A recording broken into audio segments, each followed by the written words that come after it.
if I feel like it's still doubt? It's like, oh, it may or may not happen. I'm not sure, but I would like it to. No. We're going to talk about this like we know for sure this is promised to us. So when, not if. We don't do if, we do when. When, not if. No, if, it's when.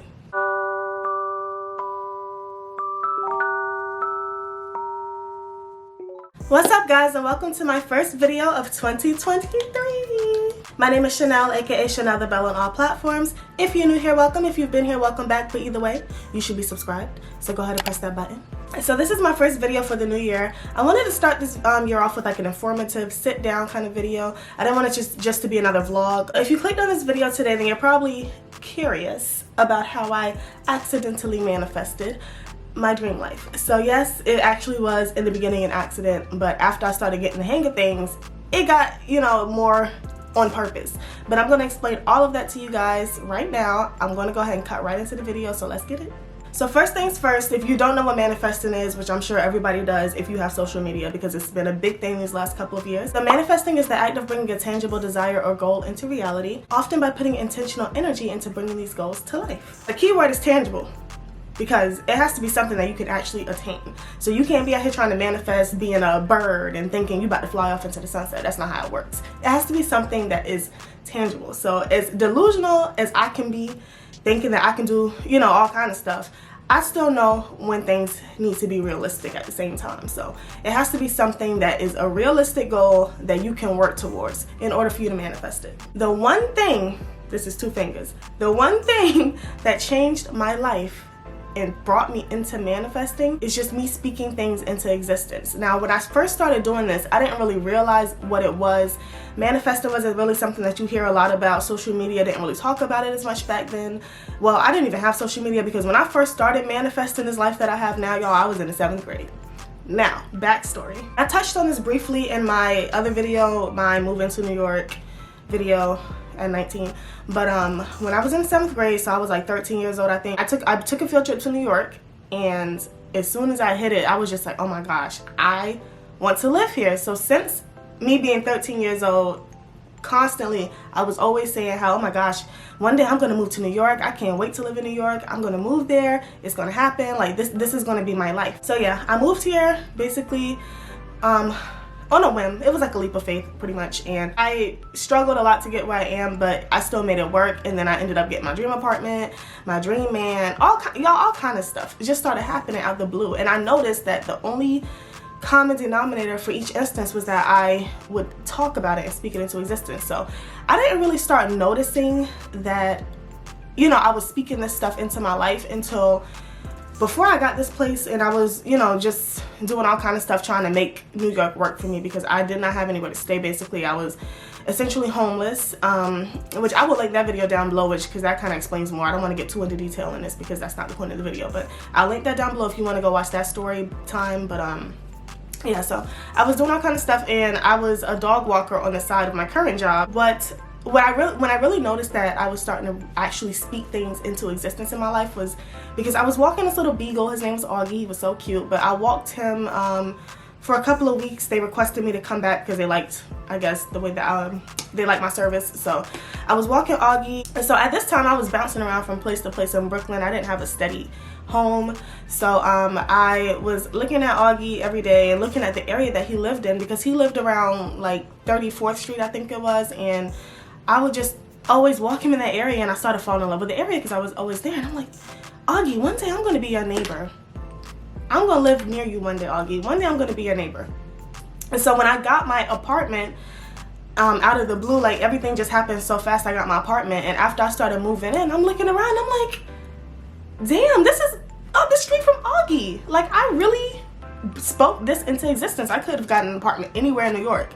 But I put it into the universe that I was going to get an apartment near Augie, and I did. So yeah, Augie's my neighbor, y'all. I don't see him, but he's my neighbor. When I first moved to New York, I was in a really bad place. Nothing was going right. It was just a whole bunch of stuff just like piling up on me, and it's very easy, I feel like, to be negative.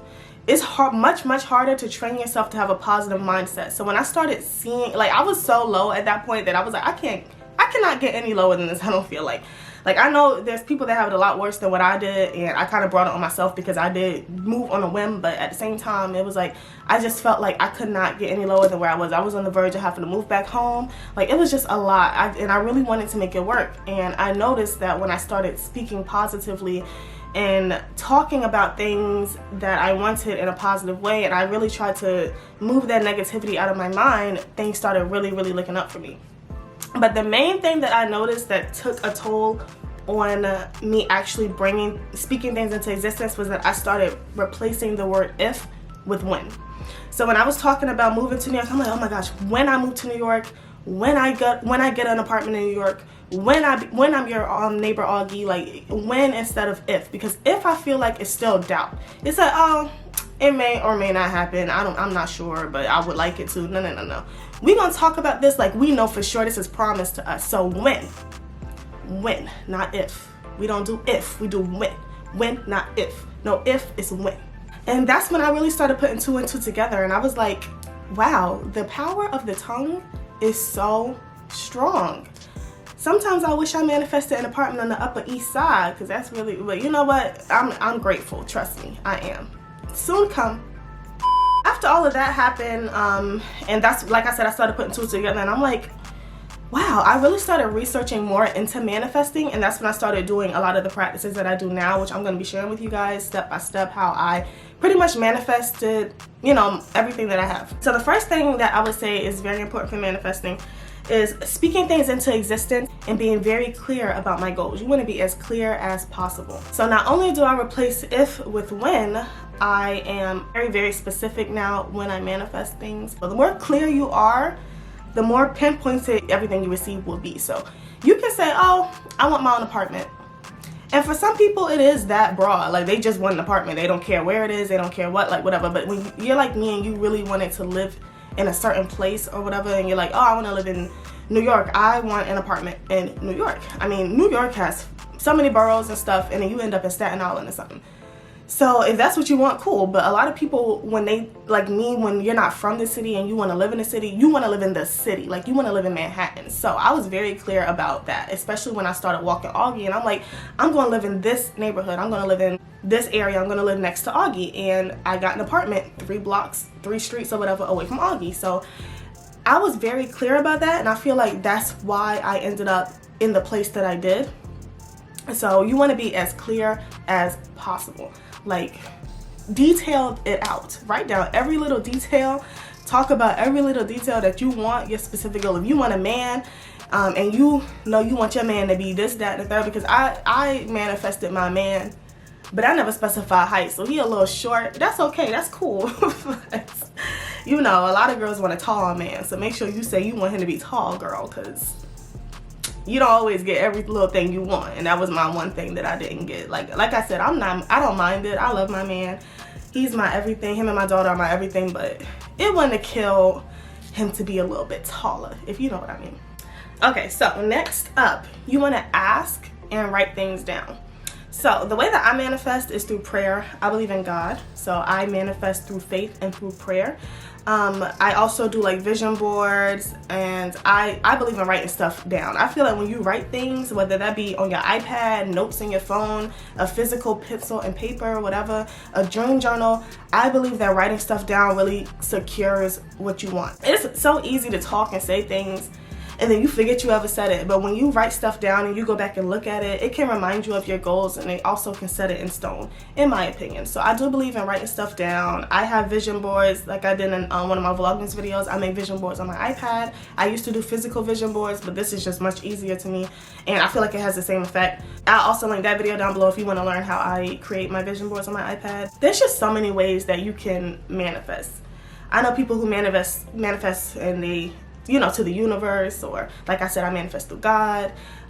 It's just so many different ways you can meditate, visualization, speaking things out loud. I also have manifestation candles. You know, it's just so many ways to manifest, and I feel like it's no right way. Once you get the swing of things and you start seeing something has a certain effect for you and it's putting you in the right direction, just continue doing that. But there's no right way. I do think, like I said, personally for me, writing stuff down, physically asking for things, praying about it constantly, changing my mindset, stuff like that really helps me to manifest. So the next step is a really, really big one. I feel like a lot of people who say that manifesting is BS and this and that, they ask for stuff and they don't want to put in the work. Like, you can't say, oh, I want to save $10,000 by February, and you don't have a job. Because what money are you going to be saving if you are not getting any? Like, you don't have an income. So I feel like a lot of people don't want to put in the work. They think that things should just be handed to them. And I don't want anybody to be fooled. Like, I worked to get where I am today. Not only did I ask for it, I spoke it into existence, but I did the necessary things that I had to do in order for me to get to where I am today. You have to co-create. You can't, manifesting is a co-creation. It's not just one-sided. You can't just ask God or the universe and be like, you know what, I want to be a millionaire. And you do nothing to become a millionaire. You don't start a business, you don't even have a job, you don't do any millionaire habits. Like, it's just a lot of things that goes into manifesting, and I feel like a lot of people that call BS don't want to do all the things that it takes. So you have to work towards your goals. You can't just expect things to come to you and you're not putting in your half towards it. You cannot get results without actions. For example, if you want to switch careers, you have to network and start working with people in that career field. You need to go back to school to get into that career field. If there's a certain man or woman that you want in your life and you're trying to manifest your dream person, you need to go to the places that your dream person would hang out at, getting into those interests that your dream person would have. You can't expect your dream person just to walk up to you on the street. I mean, that can happen to some people, but another very important thing is showing gratitude. Even for the little things. There are very small victories, y'all.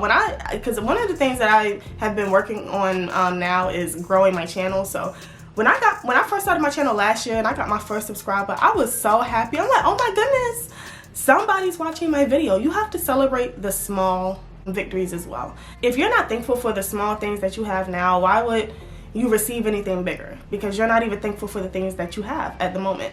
So you always want to look back and reflect about, oh my gosh, you know, I was here at one point, now I'm here. Even though I still, like, I'm at 490 subscribers, I think, and when I get 500 subscribers, I'm going to be so freaking happy because that's a milestone for me. It may seem like a small victory to somebody else, but to me, that's everything because it's a step closer towards the goal that I'm working toward. And I feel like a lot of people look at small things at a negative perspective. It's like, wow, oh, I only got this. But you're thinking about it the wrong way, like the half of the glass empty when you want to think the glass is half full. Any success is a step closer to your dreams, your desires, your goals. So you want to celebrate each and every one of those as if it's the biggest thing that ever happened in your life. So the hardest step I feel like in manifest is letting go of any resistance or limiting beliefs. So we're human, I'm human. It's not easy to change your entire mindset into forcing yourself to pretty much be positive all the time, especially when your life is not going the way that you want it to. There's so many bad things happening. When I first moved up here, like I said, I was struggling, y'all. I could not believe that everything was just going wrong in my life. I was on the verge of having to move back home. It was just so much going on, but I found a way to be positive through all of that. And that's when I really started working on the manifesto. I'm like, you know what? I can sit here and be negative and sulk and feel sorry for myself, or I can make myself realize, you know what, hey, at least I'm here.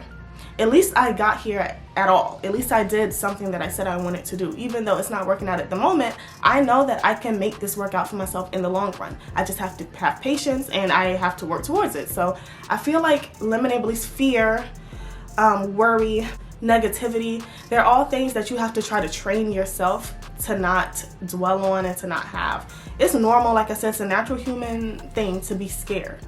There's a lot of times that I've been working on something, starting YouTube, I was scared because it's a big thing. Like, you're putting yourself out there for the world to see, and it can be like disappointing when your channel doesn't take off right in the beginning and you see other creators and they're like, it seems like it comes so easy to them. But you know what, I was like, at least I'm doing it. I'm growing at a pretty steady pace in my opinion, and I have subscribers that actually care about the content that I put out. So I am happy with what is happening at the moment. So you have to think about it that way. Like I said earlier, glass half full, not glass half empty. And you want to work on filling that glass with positivity. Like, negativity is just a no for me. Like, I try my best not to be negative.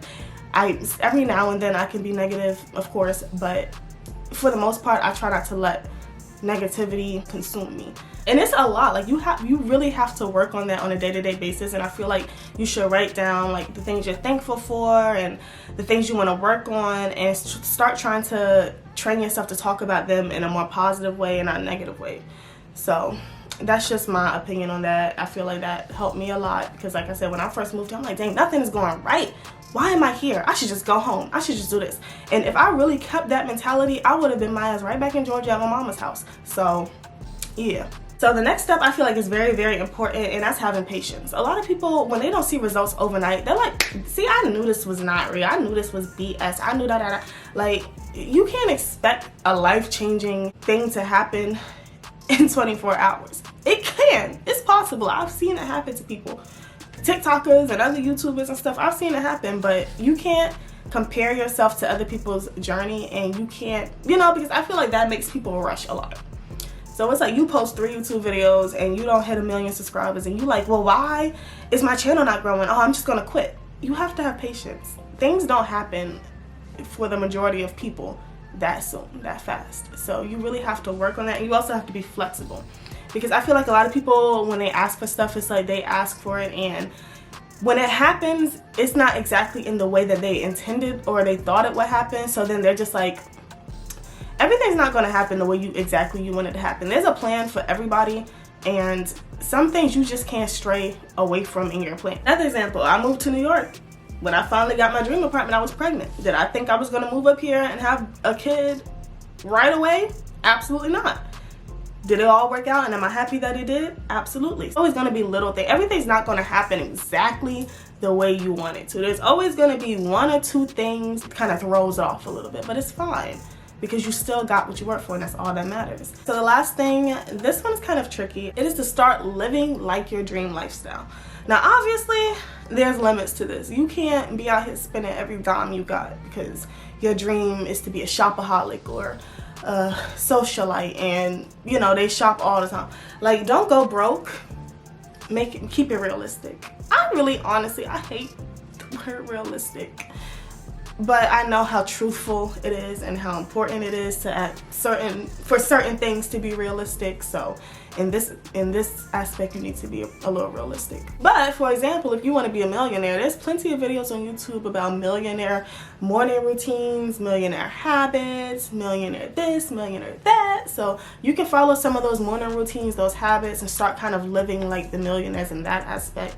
And a lot of people say that they actually help. So I might honestly start doing some of those little morning routines and stuff. But yeah, you want to start just kind of living in that aspect. So like, my dream lifestyle was, of course, to live in Manhattan. So when I was not living in Manhattan, I was always coming to Manhattan and looking, just walking down the street like I own the place and like I lived here and stuff like that. So y'all might think I'm crazy for this, but I used to be in the mirror talking, pretending to be doing my little makeup, like, oh, this is what I'm using next, guys, and then I'm gonna go in and set my face and stuff like that. Or I would be in the kitchen cooking, and I'm like, so you want to make sure you mix it real good, and you want to put this and that, and these are your ingredients, this was temperature you're setting your oven at. Like, I was really like acting like I was a YouTuber with no camera and no videos and no channel. So I feel like there are certain things you can do to kind of push yourself in that direction. That's pretty much all the steps that I take. This is just water, by the way, but I wanted to make it fancy. It's fancy water because I'm trying to drink my water this year. Once you put water in a cute cup, it makes you want to drink it. But yeah, you guys, so that is pretty much how I manifest and how I speak pretty much all the things that I want into existence. So I hope that this video was helpful for somebody, and if you're here still, make sure you're subscribed and give this video a thumbs up if you enjoyed it. I appreciate it so much, and make sure you leave a comment if you have any questions, if you want me to go in depth on something maybe in a future video, anything. Just leave a comment and let me know how you felt about the video. If you manifest, how you manifest, whatever. I have a lot more content coming up for you guys this year, obviously, because it's only the second week of the year. But yeah, so weekly videos coming up, and I will see you guys in the next one. I love you. Bye.